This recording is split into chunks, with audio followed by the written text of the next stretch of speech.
Assalamualaikum урматтуу көрөрмандар, назарыңыздарда мен Муктуй Арыстанбек. Сурааларыңар жооп берет рубрикасы менен. Бүгүн бизге аябай бир кызык суроо келди. Дагы бир кызык жери, бул суроонун нээсин атын биз окуй албай атабыз. Ушундай. Н Г Г К Н В Ж Ж Ж Ж К К К К Т П Т К К ушул тааныган тамгасын басканбы же тааныбай эле баса бергенин билбейм. Бул маселе анда эмес. Биз мына силерге берип аткан суроолор, бизге келип аткан суроолорду биз жаман көрбөңүздөр, фейк дегендердикинди алып атабыз. Эмнеге? Суроодо мандем бар үчүн, суроодо бир маани бар. Анткени бул суроодон, бул суроого берилген жооптон башкалар да пайда көрөт. Жана ошого ыйманыбыз кепил болгондугу үчүн ошол суроолоруна берген жообубуз башкаларга дагы жардам берсин деп ошо ишенгенибиз үчүн анын ким жазганына караган жокпуз. Ошондуктан силер көрүп тургандай аты Н Г Г Х Х Н В В Ж Ж Б Ж Т дегендерге да жооп беребиз иншалла. Демек, келинге кандай мамиле кылыш керек? Кыргызда кайнене менен келин мамилеси көбүнчө анча эмес. Анткенде кайнене келинин өз кызындай көрөт дейт Н Г Г Г Х. Биринчиден, Кыргызда кайнене менен келиндин мамилеси анча эмес дегенге мен кошулбайм. Кудайга шүгүр, Кыргызда кайнене менен келин маселеси Кудайга шүгүр тетирисинче башка жактарга салыштырганда, азыркы доордо башка жактарга салыштырганда Кудайга шүгүр жакшы. Азыр заман илеби, заман талабы деген болор болбос жалган менен бүтүндөй элдерде кайнене кайнатага кызмат кылмай жок. Мен атаң менен жашабайм деп ачык айтылган жерлер бар. Мен ата-энең менен жашабайм, мага өзүнчө үй алсаң анан тием деген ушундай шарттар менен үй куруулар бар. Тилекке каршы мусулман өлкөлөрүндө да. Тилекке каршы биздин кээ бир кемчөнтөй кыздарыбыз бар. Шариятта кайнене менен кайната багуу жок экен. Мен ата-энеңди багууга милдеттүү эмесмин деген ушундай бир кемчөнтөй ойлор бар кыздарда. Бүтүндөй бир өлкөлөрдө бар. Бул бар, бирок ошолордун ичинде Кыргызстанда Кудайга шүгүр. Кыргыз келиндеринен айланып болот, кайнене менен кайнатага кызмат кылгандары бар албетте. Бирок кой аксагы менен жүз дейт.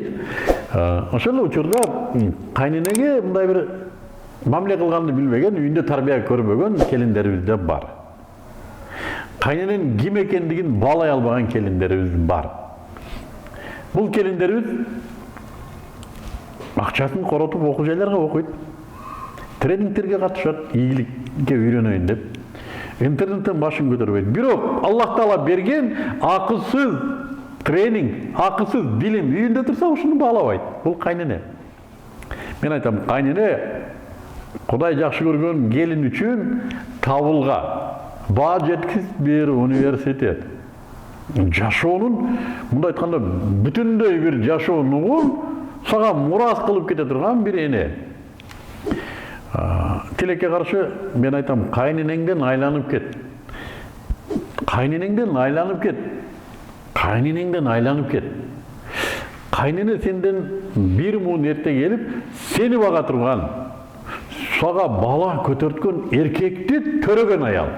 Ушунун баркын билбесең, сен эрге тийбешиң керек болчу. Сен кайненеге татыгың жок. Кайненеге татыксыз бир дөдөбай эне тарбиялаган бир ургачсың. Капа болбо. Самка.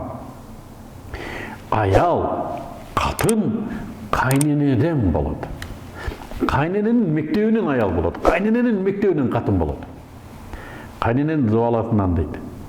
Эгер ушунун бир сөзүн көтөрө албасаң, бир мүнөзүн көтөрө албасаң, ал сага бүтүндөй өзүнүн денесинен чыккан уулун багып, өстүрүп, жеткирип, анан сага берип атат. Сага берип атат ошону. Мен мунуну ал сени багат ушул деп.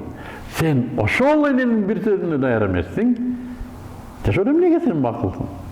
Сен бир ит кепеде жашай турган аял болосуң. Ит кепеде.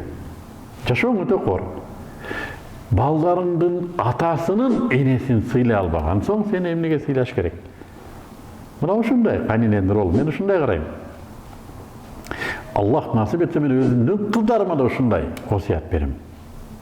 Мен кыздарыман да өзүм ушуну талап кылам иншалла. Келин жакшы болсо кайнене жаман болбойт.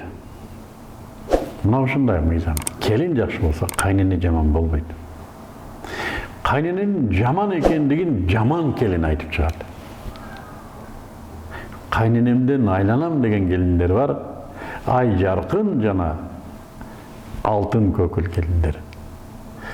Алардан айланса болот. Аллах кайнеңиздер менен сиздерди бактылуу кылган болсун.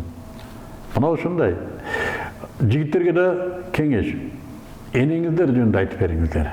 Ошого чыдаса алыңыздар. Катын көп, эне бирөө.